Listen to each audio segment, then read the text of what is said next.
میری بیٹی مجھے پوچھے نا کہ شوہر نے بول دیا چلی جا باپا کیا کروں, میں بولوں قدموں میں پڑ جا. اے عادل قدموں میں پڑ جا. یہ آدمی صحیح نہیں ہے باپا. ہاں نہیں, اس کے بغیر چارہ نہیں ہے. دیکھو اب جیسے آپ شوہر کو چھوڑو, اب باپ کو لو اس جگہ.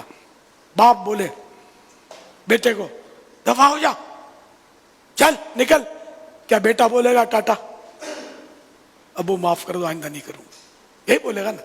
تو یہ بھی بولے آئندہ نہیں کروں گی. ارے جب تک یعنی کہ وہ جھک کر نہیں رہے گی نا عورت, وہ گھر چلا نہیں سکے گی. شروع میں جھگڑے بعض اوقات ہو جاتے ہیں, آہستہ آہستہ آہستہ اگر عورت سمجھدار ہے تو ہم نے تو جو ہے اندازہ, مطلب کہ بعض ایسے ایسے لڑاکے اور پھڈے باز قسم کے نوجوان, ان کو بعض اوقات عورتوں نے سیٹ کر لیا. سمجھدار ہو عورت سیٹ ہو جاتے ہیں. جن کو پولیس کی ماریں سیٹ نہیں کر سکتی, بیوی سیٹ کر سکتی ہے. مگر وہی نرمی, حکمت عملی, مسکراہٹ اور غصے کا جواب غصے سے نہیں پیار سے دے گی, وہ گھر میں گھر کی ملکہ بنے گی, رانی بنے گی. آپ اپنی بیٹی کا گھر آباد کرنے پر یوں انہیں مدنی پھول دے رہے ہیں کہ میری بیٹی کا مدنی بیٹی کا گھر ٹوٹے ہی نہیں بس کسی صورت. جی ٹوٹنا نہیں چاہیے یار. ویسے لڑکیاں زیادہ پیدا ہو رہی ہیں, تباہی مچی ہوئی ہے چاروں طرف. اب ایسی میں جس کی مشکل سے شادی ہوئی, لاکھوں روپے خرچہ ہوا, اور اب بولے کہ میکے میں جا رہی ہوں. کیا یار, گڑیا گڑے کا کھیل تھوڑی ہے شادی یار. اس طرح مطلب بات بات پہ گھر توڑ دیتے ہیں, طلاقیں ہو جاتی ہیں. لیکن یہ نہیں ہونا چاہیے, گھر آباد رہنا چاہیے. بیٹی کا ذہن بنانا چاہیے کہ بیٹی اب سکھے دکھے ٹائم پاس کر, اللہ کرے گا تو کل اچھے دن دیکھ لے گی. اگر ماں باپ شفقت دیں گے نا اس کو, اس طرح پیار سے بھیجیں گے تو بھی گھر چلے گا. لیکن ماں باپ بولیں گے ٹھیک ہے پڑی رہے, لیکن پھر یہ پڑی رہے گی نا, پھر ماں باپ کو کانٹا بن جائے گی کہ اب تیرے کب تک پالیں. بعض اوقات بچوں کو لے کے بیٹھ جاتی ہیں, پھر جو ماں باپ پھر کرتے ہوں گے نا سلوک, طلاق لیے تو بولیں گے طلاقڑی چپ کر, سارا دن سوئی پڑی رہتی ہے.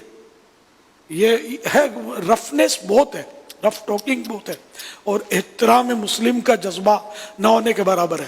جہاں اولاد کو ہم فرما برداری کا بولتے ہیں تو ماں باپ کو بھی عرض کریں گے کہ آپ بھی شفقت دو. عورت کو آپ سمجھا رہے ہیں, بیوی کو سمجھا رہے ہیں, اپنی مدنی بیٹی کو سمجھا رہے ہیں بیٹی مت جاؤ, اور شوہر کے ساتھ آپ مطلب سلو کر لو. اب وہ گئی ہے سلو کرنے کے لیے, ہو سکتا ہے آپ کی سن کر یہ بھی جا رہی ہو اور اس نے ہاتھ جوڑ بھی لیے ہوں کہ اب مطلب چلو بھی حضرت فرما رہے ہیں. تو اب اس وقت شوہر کو کیا کردار ادا کرنا چاہیے؟ شوہر کو تو ظاہر ہے کہ ہر وقت ظلم سے بچنا ہے.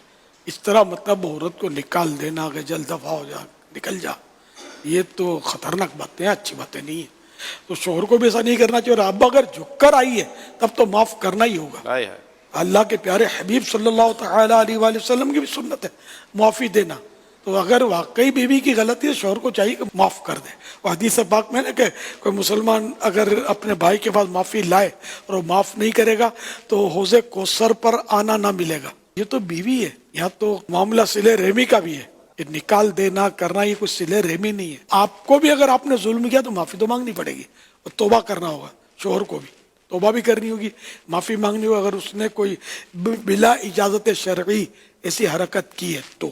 دونوں ایک دوسرے سے معافی تلافی کر لیں اور اپنے گھر کو چلتا رکھیں. شیطان نے آ کر بولا ہوگا کہ دیکھ معافی مت مانگنا, سر پہ چڑھ جائے گی.